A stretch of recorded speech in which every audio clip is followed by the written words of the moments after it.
I moved to Willow Creek a few weeks ago. I needed a fresh start after a tough breakup. I thought this small town would help spark my creativity. I rented a charming cottage with a lovely garden. There was a sign in the yard warning about children's graves nearby. At the time, I ignored it. My first evening, I unpacked my things in the garden. I noticed some toys under a big oak tree. They looked brand new, almost like they had just been played with. A chill ran through me. I brushed it aside and focused on settling in. Things got weird after that. I started hearing laughter. At first, it was soft and playful, drifting through my open window. I thought it was local kids having fun, but I never saw anyone outside. Each time I heard it, my heart raced. I kept telling myself it was just my imagination. Who hears laughter when they're alone? Then came the shadows. I'd see them out of the corner of my eye, but when I turned to look, nothing was there. I convinced myself I was just tired. Moving to a new place is always stressful, right? But it got worse. I heard thuds at night, heavy noises coming from above me. I'd sit up in bed, skin crawling with fear. I wanted to blame old pipes, but deep down I didn't feel sure. The neighborhood kids would stare at me as I walked by. They whispered to each other like they knew something I didn't. It made me feel like a ghost in my own life. Then, one day, flowers bloomed in my garden. I didn't plant anything, yet there they were, bright and beautiful. They looked perfect, almost unreal. I wondered if the land was haunted. Were the toys and laughter real? I started to question my own sanity. Everyone in town acted normal, but I felt trapped in a nightmare. Finally, everything came to a head. That night, the laughter grew louder and more frantic. I couldn't take it anymore. I stepped outside, my heart pounding. Is anyone there? I called out. The world around me went silent. I felt cold air wrap around me. I turned to look at the toys again. Something felt different. It was like the air shifted, heavier somehow.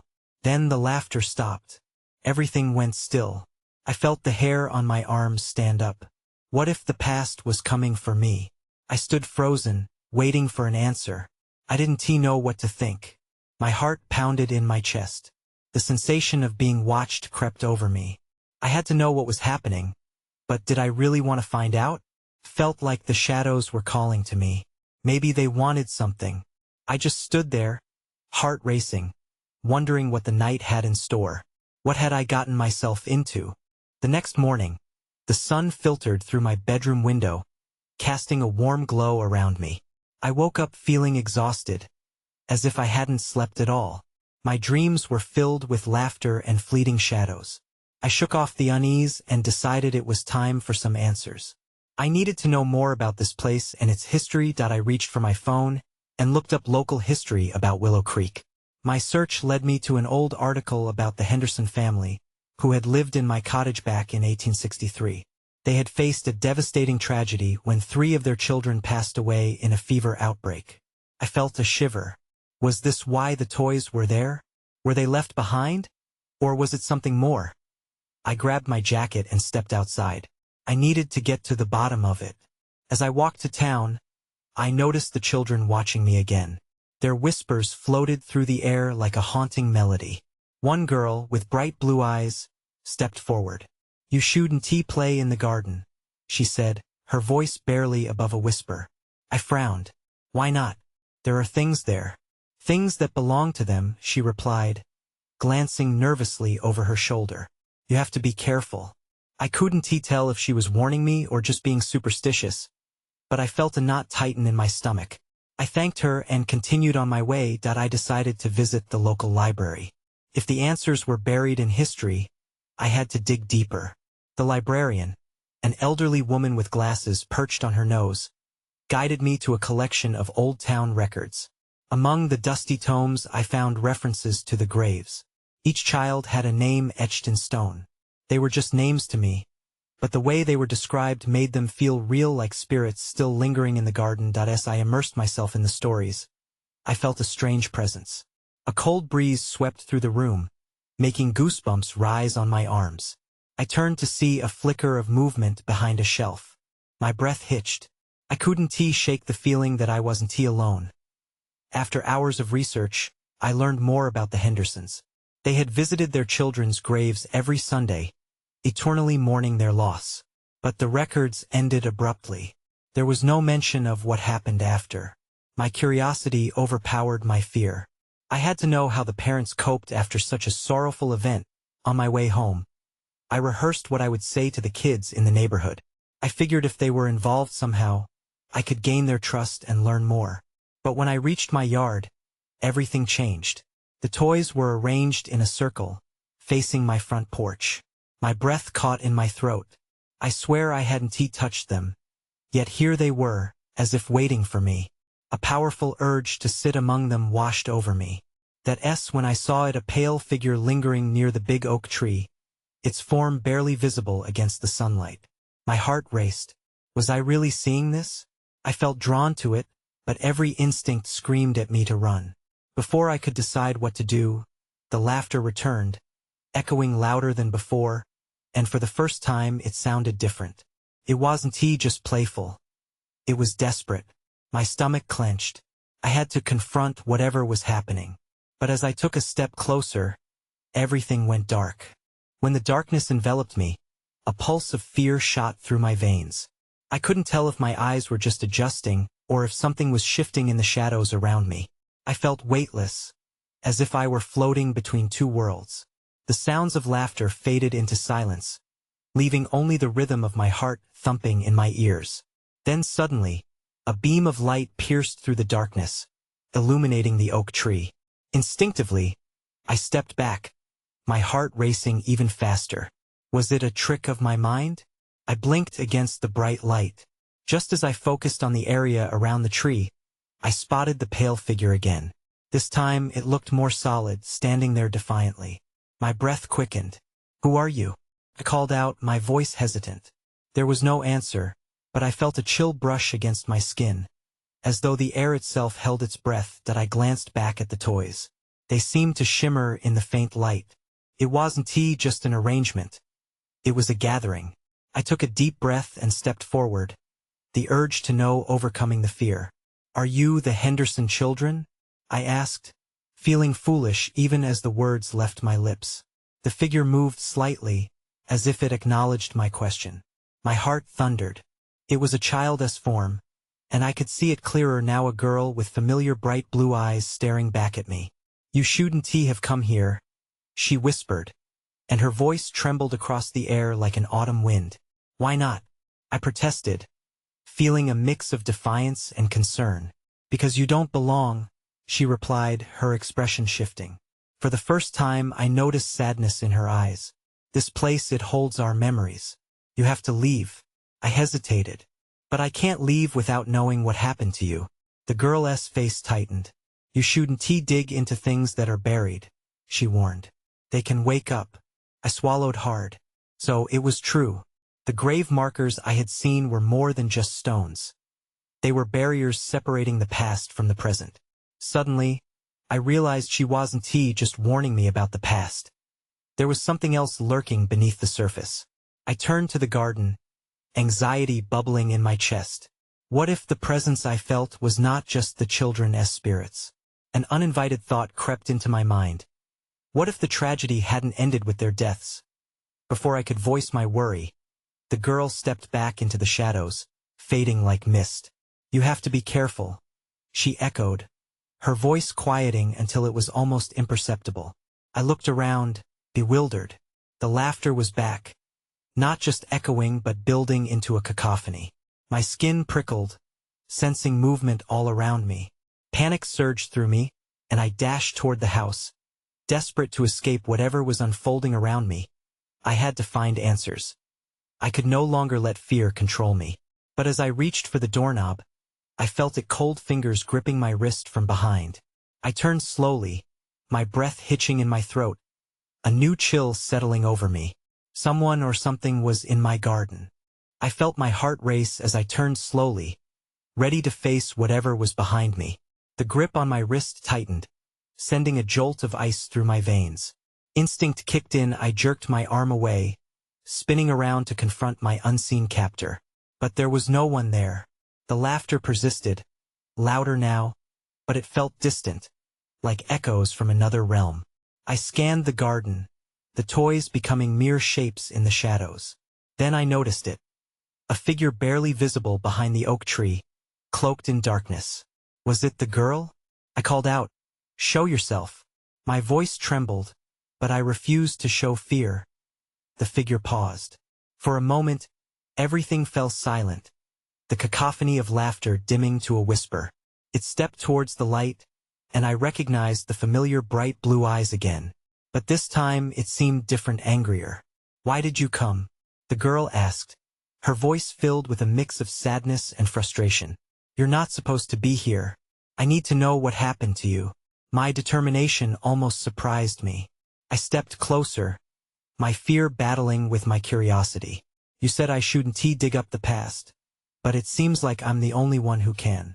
Her expression shifted, revealing something deeper than anger, fear. "You think knowing will help? What's buried is safer left unread. Even if the living forget, the dead never do." I faltered. "What do you mean?"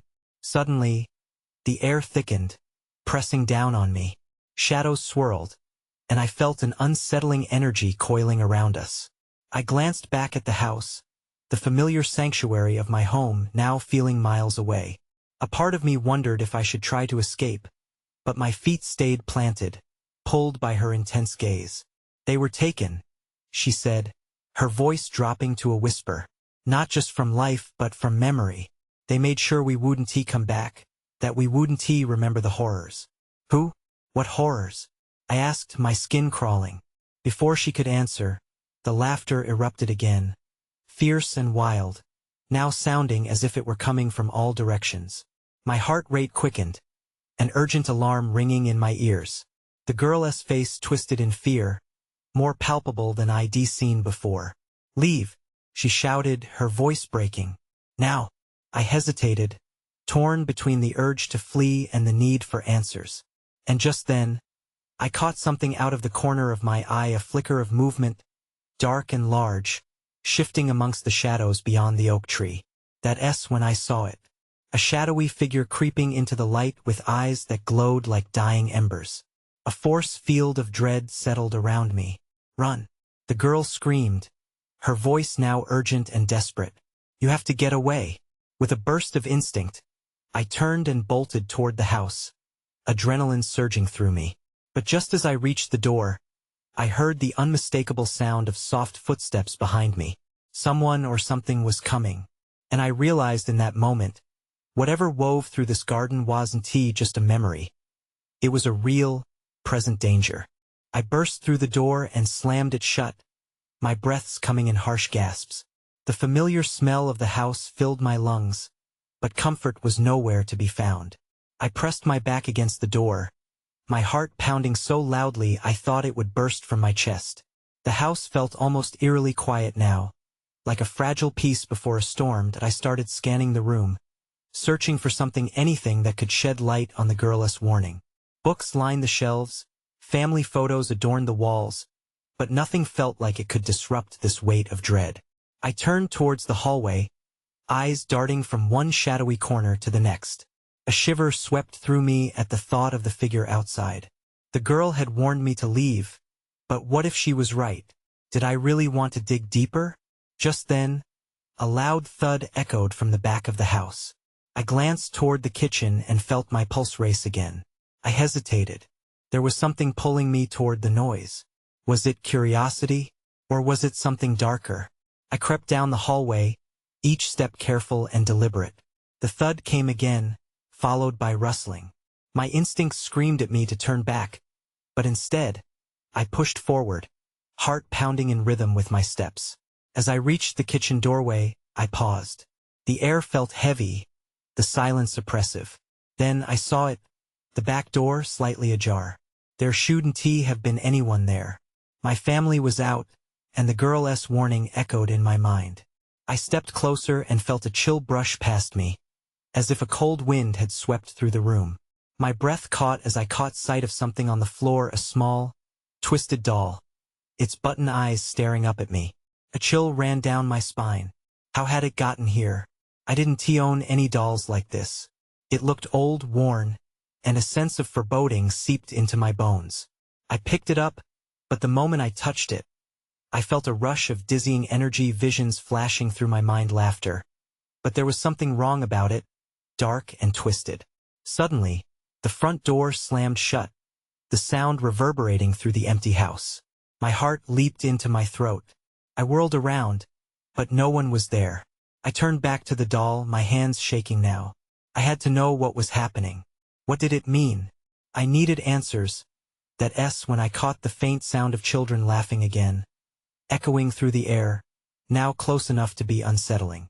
It washed over me like ice water, stirring something in me that I didn't fully understand. A longing mingled with fear.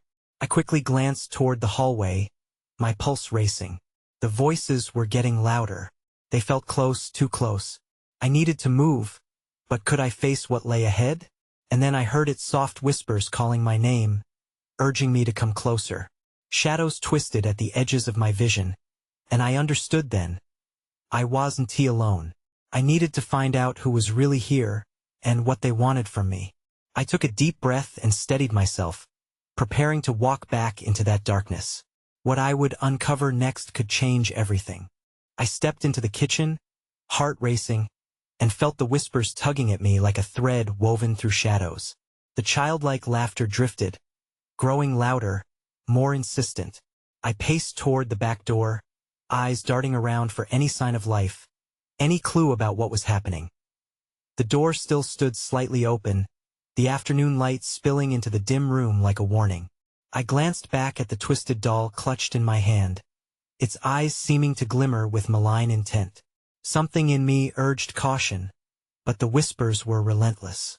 My name echoed, a soft melody slipping through the cracks of reality. Urging me forward, I stepped outside into the garden. A shrill wind danced among the branches, sending shivers down my spine. The yard looked the same, yet foreign in its quietude. Shadows stretched and twisted long, playing tricks on my mind. Was something watching me? As I ventured deeper into the garden, a cold sweat formed on my brow. The laughs faded and morphed into quiet giggles, as if hidden just beyond my sight. I strained to listen, the echoes intertwining, coaxing me toward the far corner. There, beneath an old oak tree, the ground seemed to pulse with dark energy.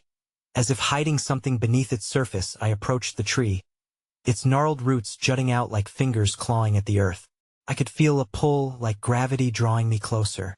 Kneeling down, I brushed my fingers against the soil. Suddenly, a sharp gasp escaped my lips. That S when I saw it. A small, crumbling headstone protruded from the dirt, its inscription nearly worn away. I leaned in closer to read it. Here lies Abigail Henderson, 1863. My stomach twisted. I remembered the tale I overheard from my parents about the Henderson children lost in a tragic accident in the garden. Could their spirits still linger here? A flicker of movement caught my eye. I turned, and there they were.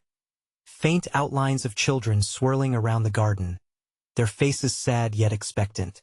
They beckoned me, smiling softly yet with an unsettling depth. My pulse quickened. Why were they here? Did they want something from me? Then, an insistent pull pulled at my arm. I looked back to find the doll, now standing upright on the ground, where I had set it down moments before. It was as if it wanted me to choose, to join the laughter or to run. Fear gripped me, but curiosity surged stronger. I needed to understand why these children lingered, why the doll had come into my life at this moment. Just as I steeled myself to confront the swirling shadows, everything went dark. The wind howled, voices rose in an urgent crescendo, and I felt the ground tremble beneath me. Something was coming to claim me.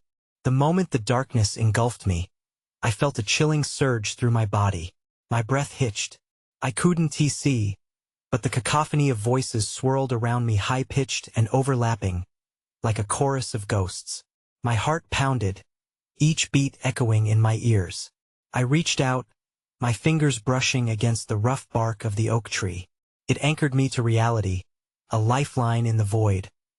Suddenly, a flicker of light pierced the darkness. I squinted, trying to make sense of the glowing figures that emerged from the shadows. The children were back, their faces now more defined, shimmering with an ethereal glow. They pointed toward the ground, their expressions a blend of urgency and longing. "Help us," one of them whispered, a small girl with dark curls and sad eyes. "She needs you." "Who?" I stuttered, fear knotting in my stomach. Before she could answer, the wind roared again, and with it came a shape, a dark silhouette rising from the depths of the garden. The air grew ice-cold, and the sweetness of the children's laughter twisted into something darker, more sinister. My instincts screamed at me to run, but the sight before me rooted me in place. The figure took on form. I could make out the outline of a woman, her face obscured by a veil of shadow. A deep, raspy voice flowed from her lips, sending chills racing down my spine. "You disturb the resting place of my children." The ground trembled again, shifting beneath me, as if the earth itself wished to swallow me whole. I stumbled back, but the children surged forward, their hands extended in pleading. "Don't leave," they cried, their voices merging into a haunting harmony. "You can help." I shook my head, torn between the fear of the vengeful spirit and the desperate pleas of the children. I couldn't make sense of what was happening, but something deep inside urged me to stay. "What do you want from me?" The shadowy woman glided closer, her presence oppressive. "You have a choice to make. Help my children find peace or take their place."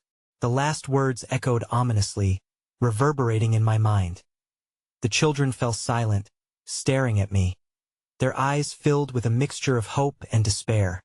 I glanced down at the doll still clutched in my hand. Its gaze shifted toward the decaying headstone of Abigail Henderson, as if urging me to act, to remember.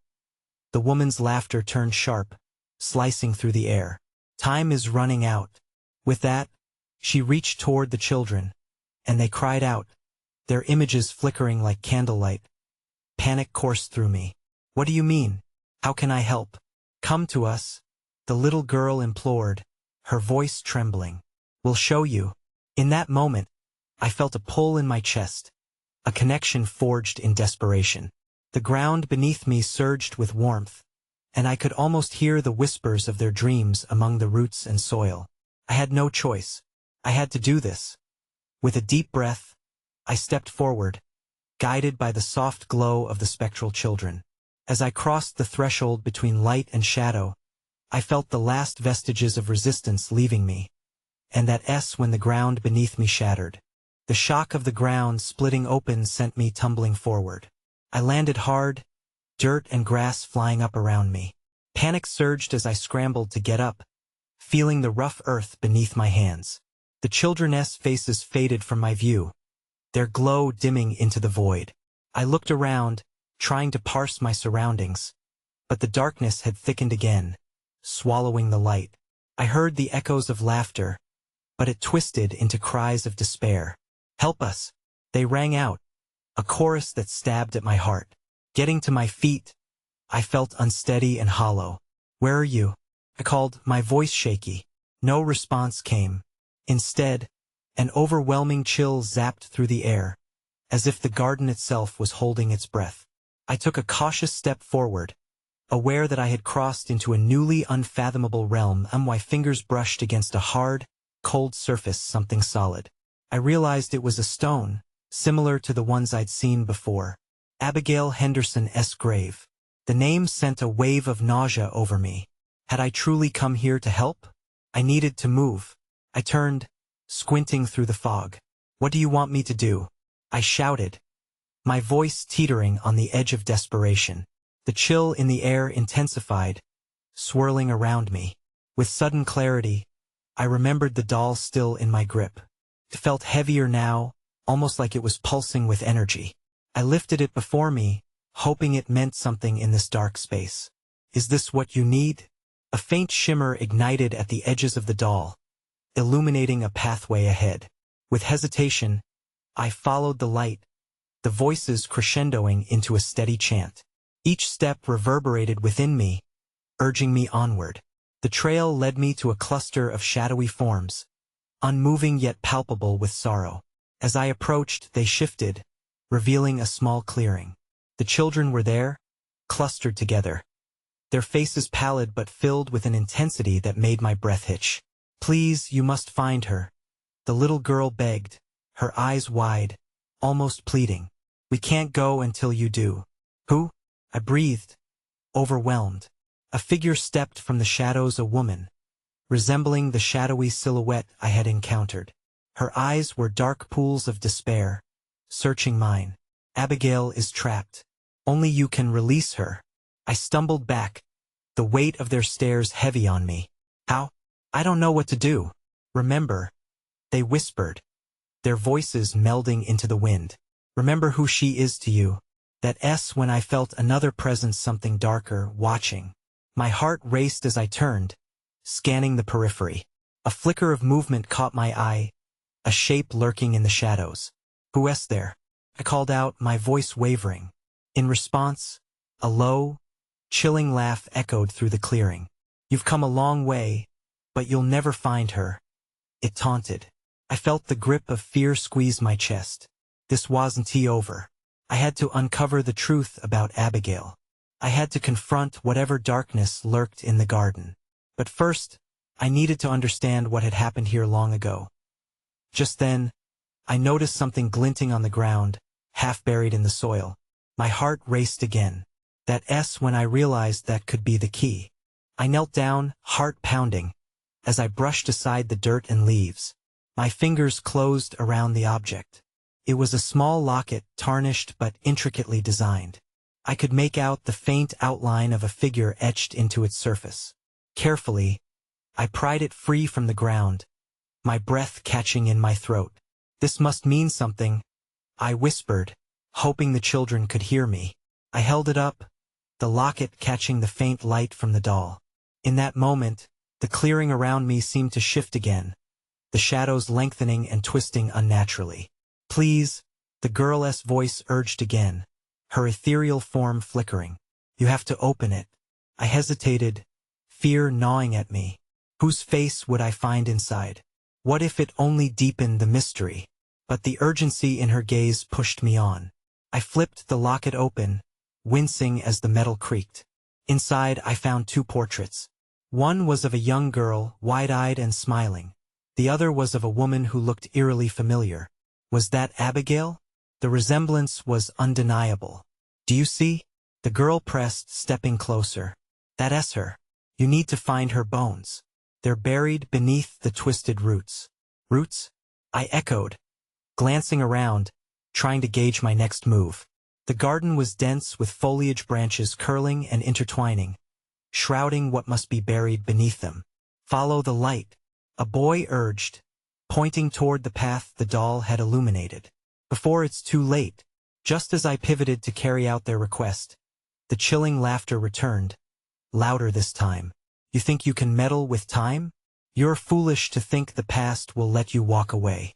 I turned, ready to confront the unseen threat, but the voice seemed to ripple just out of reach. Dark shapes surged around me, pulling the light away, cloaking the locket in shadows. Panic hit me hard as I stumbled backward. "Stay together," a voice cried out from the children, their forms beginning to fade.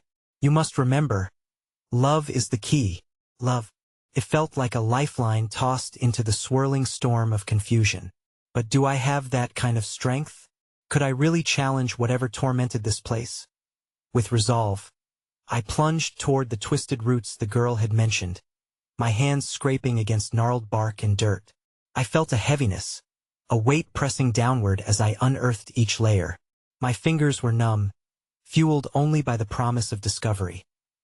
Suddenly, a bone cracked beneath my touch, a chilling sound that sent shivers down my spine.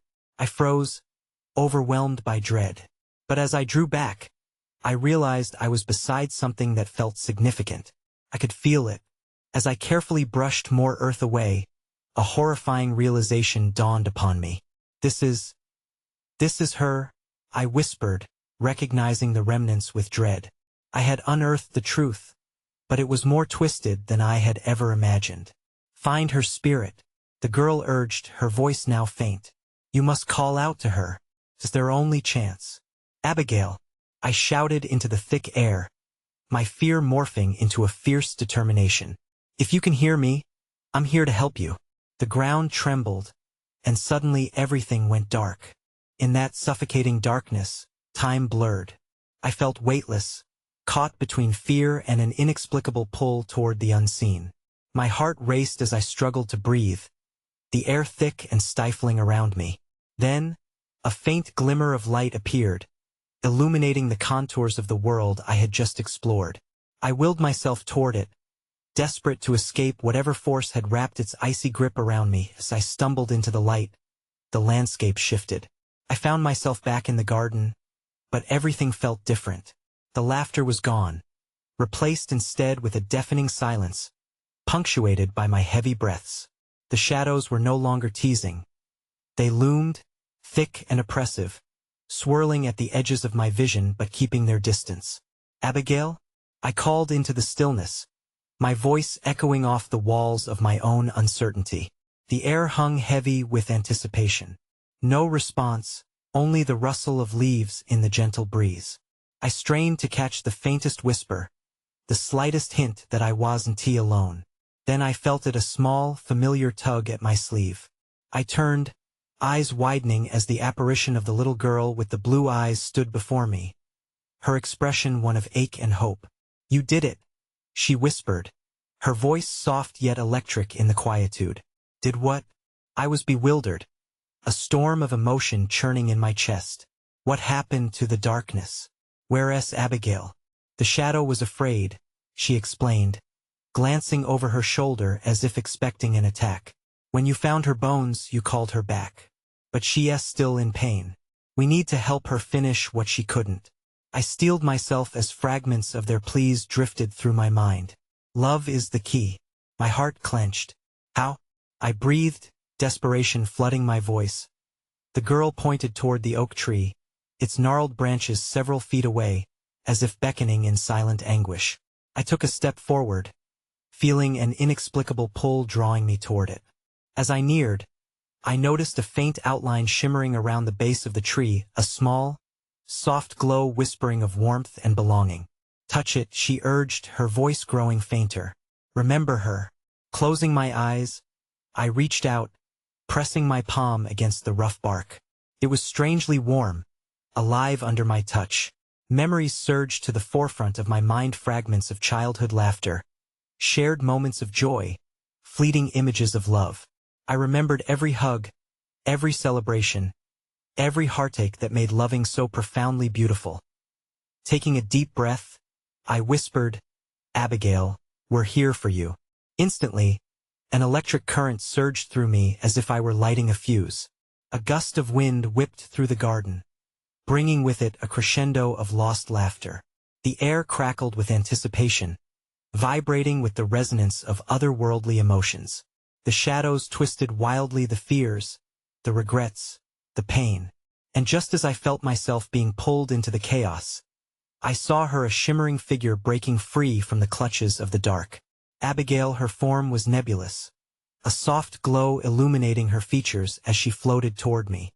The sorrow in her eyes conjoined with hope, and I saw that same mix reflected in the faces of the other children. "You remembered," she said, voice entwined with the breeze. "Thank you." Before I could respond, a blinding light erupted from her form, washing over the garden. The shadows writhed and hissed, recoiling from the radiance. "I can't hold them forever," Abigail warned, her energy flickering. "You must be strong." I stood firm, grounding myself in this moment of connection, feeling the weight of their collective sorrow for the first time, an overwhelming urge to help release them from whatever twisted fate held them captive. "You don't have to linger anymore," I urged, voice resonant. "You can find peace." A sobbing silence fell over them as the light intensified. With a final burst, Abigail and the other children stepped into the brilliance, their forms dissolving into a tapestry of translucent colors painted across the horizon. "Thank you." Their voices mingled with the wind, becoming a soothing lullaby. Just like that, the shadows evaporated into the air, dissipated as dust in an unfurling breeze. I stumbled back, panting, as I caught sight of the garden tranquil and serene. The oppressive heaviness that had anchored me for so many weeks lifted, leaving only a profound stillness behind. And yet, even as relief washed over me, questions remained. Had it all been real? What was the line between love and loss, between life and death? The unknown still lingered close, the echoes of their laughter reverberating in the depths of my memory. I stood in the garden, alive with sunlight once more, knowing I was both free and forever changed. This place had imprinted itself on my heart, a haunting melody I could never fully forget. I glanced back at the old oak tree, its roots now beckoning me in peace, but as I turned to leave, I couldn't shake the feeling that perhaps something still stirred beneath the surface, something more profound than I had yet to uncover. I moved to a different city after that. Sometimes I wonder if my neighbor is still there, if those things still happen. But mostly I try not to think about it.